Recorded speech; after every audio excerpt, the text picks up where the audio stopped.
होता है शुक्राणु, फीमेल गैमेट सेल क्या होता है अंडाणु। शुक्राणु सबसे छोटा गैमेट सेल है, अंडाणु सबसे बड़ा गैमेट सेल है। उसके बाद क्या पर है कि स्पर्म मतलब शुक्राणु मेल गैमेट सेल कहाँ बनता है, टेस्टिस में बनता है, वृषण में बनता है। और ओवा अंडाणु कहाँ बनता है, फीमेल गैमेट सेल में, ओवरी अंडाशय में बनता है। कोई दिक्कत। अब आइए दूसरा है वीर्य सेचन प्रक्रिया। क्या होता है देखिए, तो वीर्य सेचन प्रक्रिया आप देखिए 2 नंबर से।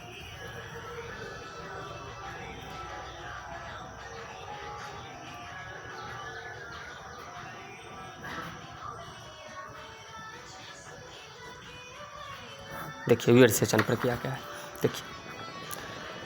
देखिए मेल गैमेट सेल जो होता है, गैमेट सेल बोले तो युग्मक, ठीक ना। मेल गैमेट सेल का नर युग्मक का फीमेल गैमेट सेल के पास पहुंचना ही क्या कहलाता है, वीर्य सेचन प्रक्रिया कहलाता है।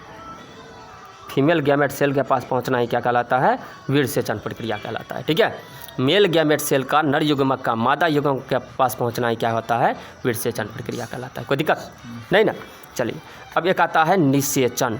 तीसरा क्या है, पहला क्या हो गया युग्मक जनन, दूसरा हो गया वीर्य सेचन और तीसरा है निषेचन। निषेचन क्या होता है, इसको फर्टिलाइजेशन बोलते हैं। क्या बोलते हैं, फर्टिलाइजेशन बोलते हैं।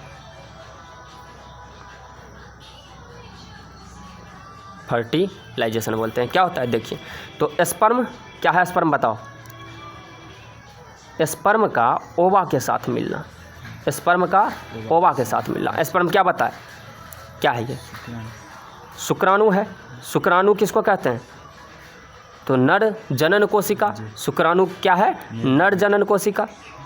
नर जनन कोशिका का मादा जनन कोशिका के साथ मिलना या उसके पास पहुंचना ही क्या कहलाता है, निषेचन कहलाता है। ठीक ना। तो और ये है मादा जनन कोशिका, इसको क्या बोलते हैं, अंडाणु बोलते हैं।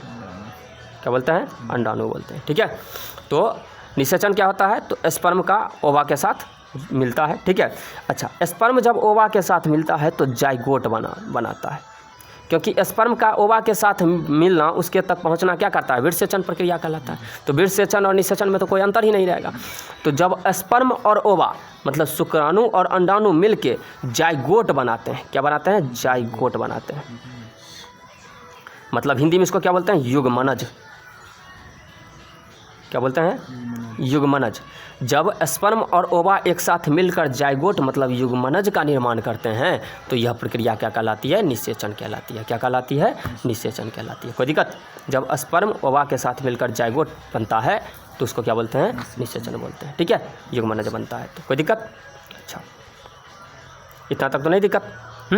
वीर्य सेचन मेल गैमेट का फीमेल गैमेट के पास पहुंचना। ठीक है, मतलब नर जनन कोशिका का मादा जनन कोशिका के पास पहुंचना। निषेचन क्या होता है, स्पर्म और ओवा के मिलने से जब जाइगोट बनता है, युग्मनज बनता है तो उसे क्या बोलते हैं, निषेचन बोलते हैं। कोई प्रॉब्लम, यहाँ तक नहीं दिक्कत। अब आइए 4 नंबर पे आइए। देखिए अच्छा निषेचन की प्रक्रिया होती कहाँ है, ये पॉइंट बहुत ज़्यादा, अंडवाहिका नली में। निषेचन कहाँ होता है, निषेचन होता है अंडवाहिका नली में। अंडवाहिका नली, इसका ये अंडवाहिका नली तो जल्दी नहीं देगा, फैलोपियन ट्यूब देता है। अब इसके नाम को थोड़ा फैलोपियन, यही ना, फैलोपियन ट्यूब में, फैलोपियन ट्यूब। ठीक है, निषेचन की प्रक्रिया कहाँ होता है, फैलोपियन ट्यूब। अभी हम आपको बताएंगे क्या होता है फैलोपियन ट्यूब। ठीक है, इतना समझ में आया, कोई दिक्कत नहीं। और 4th नंबर पे अब कौन आएगा, उस पेज में है क्या, देखिए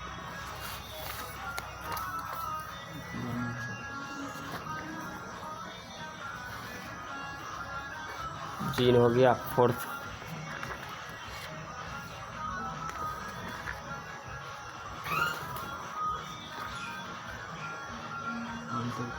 और क्या है 4th में,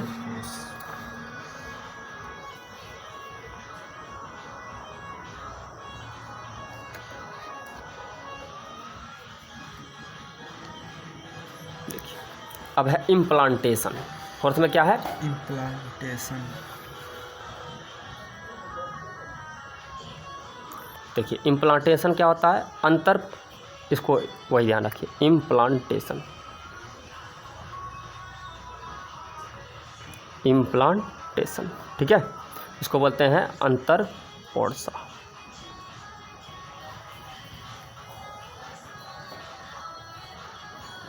ठीक है, देखिए क्या होता है जब, अब देखो क्या क्या हो गया, क्या क्या हो गया, युग्मनक आप समझ गए, समझ गए, मेल गैमेट सेल और फीमेल गैमेट सेल, ठीक ना। मेल गैमेट सेल क्या होता है, मेल गैमेट सेल स्पर्म होता है, फीमेल गैमेट सेल क्या होता है, ओवा होता है, ठीक ना। तो और उसके बाद वीर सेचन, मतलब स्पर्म पहुंच गया है ओवा के पास, स्पर्म पहुंच गया है ओवा के पास, यही ना बताए थे। मेल गैमेट सेल जब फीमेल गैमेट सेल के पास, तो मेल गैमेट सेल क्या होता है, स्पर्म ही होता है। स्पर्म कहाँ पहुंच गया, ओवा के पास, ठीक है। स्पर्म ओवा के पास पहुंचा तो निषेचन की प्रक्रिया हो गई, मतलब जाइगोट बन गया, युग्मनज बन गया, ठीक ना। तो अब युग्मनज जब बन गया, ठीक ना, तो इसके बाद इम्प्लांटेशन शुरू हो जाता है, ठीक ना, अर्थात बेबी बनने लग जाता है, भ्रूण, ठीक ना। भ्रूण बोलते हैं वही बच्चा जब बहुत छोटी अवस्था में होता है, तो भ्रूण, अभी बेबी नहीं बोल सकते हैं, भ्रूण बनना शुरू हो जाता है। भ्रूण मतलब समझो कि बच्चा का छोटा रूप, ठीक ना, भ्रूण बनना शुरू हो जाता है। इसमें क्या होता है, समझ गए, मेल गैमेट सेल हो गया, फीमेल गैमेट सेल हो गया, उसके बाद क्या हुआ, विरसेचन प्रक्रिया हो गया, जिसमें स्पर्म ओवा के पास पहुंच गया, स्पर्म ओवा के साथ पहुंचा है, और फर्टिलाइजेशन करके क्या कर लिया कि जाइगोट का निर्माण कर लिया, ठीक ना। किसका निर्माण कर लिया, जाइगोट का, और पहुंचा था कैसे, अंडवाहिका नली से पहुंचा था, ठीक है। तो अब जाइगोट का निर्माण कर लिया, अब जाइगोट का निर्माण जब कर लिया तब इम्प्लांटेशन शुरू हो जाता है, भ्रूण बनना शुरू हो जाता है।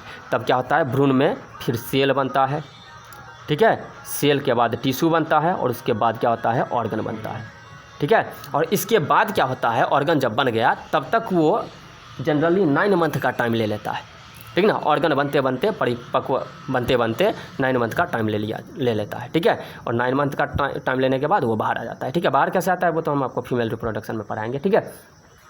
और यही जो बच्चा समय से पहले अगर आ जाता है, ठीक ना, अगर समय से पहले आ जाएगा तो आप पाइएगा कि वो कमज़ोर होता है, मानसिक रूप से भी और शारीरिक रूप से भी, ठीक है।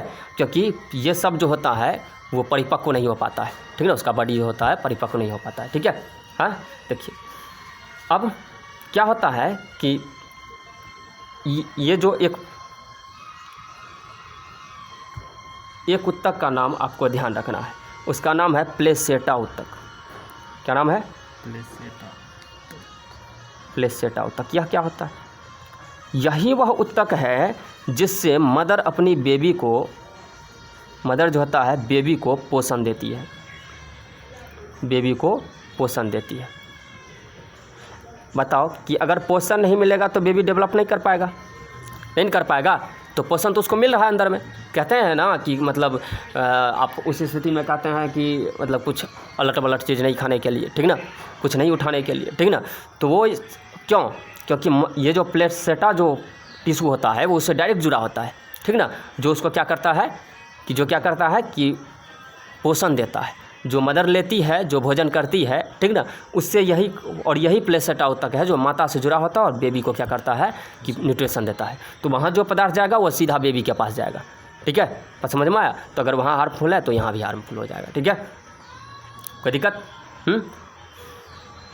प्लेसेटा उत्तक समझ में आ गया क्या होता है। तो मदर और बेबी के बीच, प्लेसेटा क्या है, मदर और बेबी के बीच एक झिल्ली है, ऐसे हम बना देते हैं, मदर और बेबी, ठीक ना, ऐसे एक ट्रैक जैसा, झिल्ली जैसा है, ठीक ना, जिसके द्वारा क्या होता है कि मदर ब्लड, ठीक ना, कार्बोहाइड्रेट, भोजन, ये सब अपनी बेबी को देती है, कोई दिक्कत, समझ में आया। और उसके बाद 5वां नंबर होता है गर्भावधि, मतलब गर्भजोड़ अवधि, ठीक ना। इसमें क्या होता है, सेल से बन जाता है टिश्यू, ठीक ना। उसके बाद क्या होता है कि प्लासीटा जुड़ा हुआ है उससे, ठीक ना, यही प्लासीटा तो न्यूट्रिशन दे रहा है, बच्चा क्या हो जाएगा, प्रॉपरली आ जाएगा, ठीक ना, परिपक्व हो जाएगा, ठीक ना। तो मैच्योर हो जाएगा, बेबी क्या हो जाएगा, मैच्योर हो जाएगा। बेबी क्या होता है, धीरे धीरे मैच्योर मतलब परिपक्व हो जाता है, ठीक ना। और जब डिलीवरी, जब टाइम पूरा जाता है, जनरली 9 मंथ, तो वो डिलीवरी के लिए तैयार होता है, ठीक है, और बाहर आ जाता है, ठीक है। इतना बात समझ में आए। अब आपको पढ़ना है क्या, मेल रिप्रोडक्टिव सिस्टम और फीमेल रिप्रोडक्टिव, यही ना। अब देखिए, इसको उल्टाइए मेल वाले को,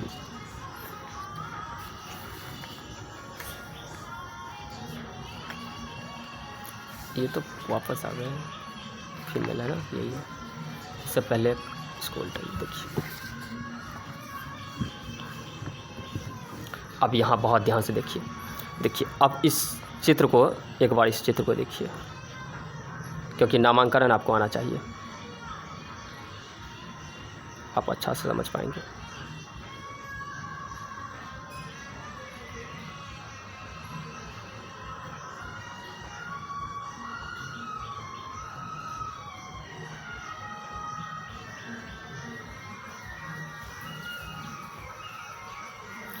देखिए इस, ये जो है इसको बोलते हैं, अब ओवा कहाँ बनता है, ओवरी में बनता है ना, तो इसमें भी फीमेल जो होती है उसमें एक ओवरी यह हुआ अंडाशय, ये एक ओवरी यह हुआ अंडाशय, तो बताओ कि कितने अंडाशय महिला में, 2 अंडाशय। अब अंडाशय में ही तो रहता है कौन, ओवा। ये जो बिंदु बिंदु देख रहे हैं, ये बिंदु बिंदु क्या है, ओवा है, हाँ कि ना, अंडाणु है, तो इसमें भी तो वही है, अंडाणु होगा, कोई दिक्कत। तो अंडाशय में कौन होता है, अंडाणु होता है। कितने अंडाशय होते हैं, तो 2 अंडाशय होते हैं, ठीक है।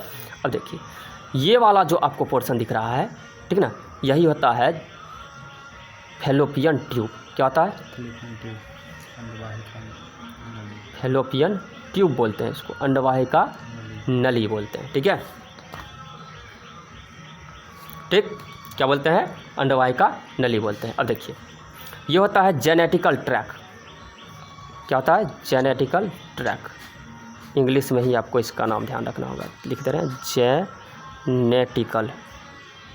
जेनेटिकल ट्रैक बोलते हैं इसको। क्या बोलते हैं, जेनेटिकल ट्रैक बोलते हैं, ठीक है। अच्छा देखो अब इस, ये जो उठा हुआ भाग है उसको बोलते हैं गर्भाशय। क्या बोलते हैं, गर्भाशय। इसका इंग्लिश ही नाम मैं ज़्यादा यूज करूँगा, इसको बोलते हैं यूटेरस बोलते हैं। क्या बोलते हैं, यूटेरस बोलते हैं, ठीक है।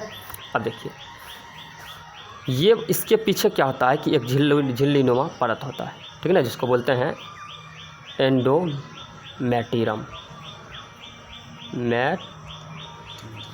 बोलते हैं, एंडोमेट्रियम बोलते हैं, ठीक है। अच्छा यहाँ पे क्या होता है कि, दूसरा पेन है, रेड पेन है, देखो तो, ये देखो यहाँ क्या होता है कि बेबी धंस जाता है, ठीक ना, यहाँ क्या होता है कि बेबी आके इस वाले दीवार से क्या होता है कि चिपक जाता है, ठीक है। क्या करता है, बेबी यहाँ से चिपक जाता है, इसको बोलते हैं एम्ब्रायो बोलते हैं, मतलब आप भ्रूण, ध्यान रखिए, क्या बोलते हैं, भ्रूण बोलते हैं, कोई दिक्कत। अब इतना समझ में आ गया। अब देखो क्या हुआ, यहाँ ओवा है, आपने क्या पढ़ा है कि निषेचन की प्रक्रिया क्या होती है, पहले वीर सेचन बोलो, वीर सेचन क्या होता है, वीर सेचन क्या होता है, अभी बताया, स्पर्म, बाहर से स्पर्म होता है, यह मेल गैमेट सेल है। स्पर्म क्या करता है कि इस जेनेटिकल ट्रैक के मदद से, ठीक ना, पहुंच जाता है कहाँ, ओवा के पास, ओवरी के पास पहुंचता है। और यहाँ क्या होता है कि ओवा जो होता है ओवरी से बाहर निकलता है, ठीक है, और इंतज़ार करते रहता है, किसका, इस स्पर्म का, ठीक ना, किसका, स्पर्म का, ठीक ना। तो निषेचन की प्रक्रिया के द्वारा क्या हुआ कि स्पर्म ओवा के पास पहुंच गया। अब फर्टिलाइजेशन हो जाएगा, तो जैसे ही ये देखो यहाँ पे क्या है, ओवा है, और यहाँ स्पर्म आया, तो स्पर्म और ओवा, ये स्पर्म है तो स्पर्म और ओवा यहाँ मिल जाएगा, स्पर्म और ओवा मिल गया, मतलब फर्टिलाइजेशन हो गया। अब जाइगोट बन जाएगा कि नहीं, युग्मनज बन जाएगा, अभी तो बताया था जाइगोट बन जाएगा। अब युग्मनज बन जाएगा तो यह क्या होता है कि यहाँ आके और मदर के यूट्रेटस से ये वाला जो उठा हुआ दीवार है उसमें जाकर क्या होता है, धंस जाता है, ठीक है, तो समझ में, वहाँ क्या होता है, धंस जाता है, ठीक। इसलिए क्या होता है कि मदर जो होती है उसका ये वाला जो पोर्शन होता है वो ज़्यादा फूल जाता है, ठीक ना, प्रजनन के टाइम में, क्योंकि यूरेटस ये जो बेबी है यहाँ धंसा होता है, और धीरे धीरे जैसे जैसे न्यूट्रिशन होता है, पोषण होता है, तो वो बड़ा होते जाता है, बड़ा होते जाता है, तो मतलब वहाँ का उनका आकार भी क्या होता है, बड़ा होते चला जाता है, ठीक है। तो यहाँ भ्रूण आ गया, ठीक। अब क्या होता है कि प्लासेंटा एक टिश्यू है ना, उसके मदद से क्या होता है कि इसको पोषण मिलता है, ठीक ना। और उसके बाद क्या होता है, तो देखो पहला क्या हो गया, पहले हम स्पर्म और ओवा जानते हैं कि मादा जो नर जनन कोशिका होता है वो स्पर्म होता है, मादा होता है ओवा। तो पहला वो हो गया, दूसरा होता है वीर सेचन, तो यहाँ से जेनेटिकल ट्रैक से कौन पहुँचा, स्पर्म पहुंचा ओवा के पास, ओवा इंतज़ार करते रहता है, ओवा बाहर आता है, कितने दिनों के बाद वो हम आपको बता रहे हैं, बाहर आता है और इंतज़ार करते रहता है स्पर्म का। तो स्पर्म ओवा मिल गया तो फर्टिलाइजेशन हो गया, जाइगोट बन गया। जाइगोट मतलब युग्मनज, ठीक ना।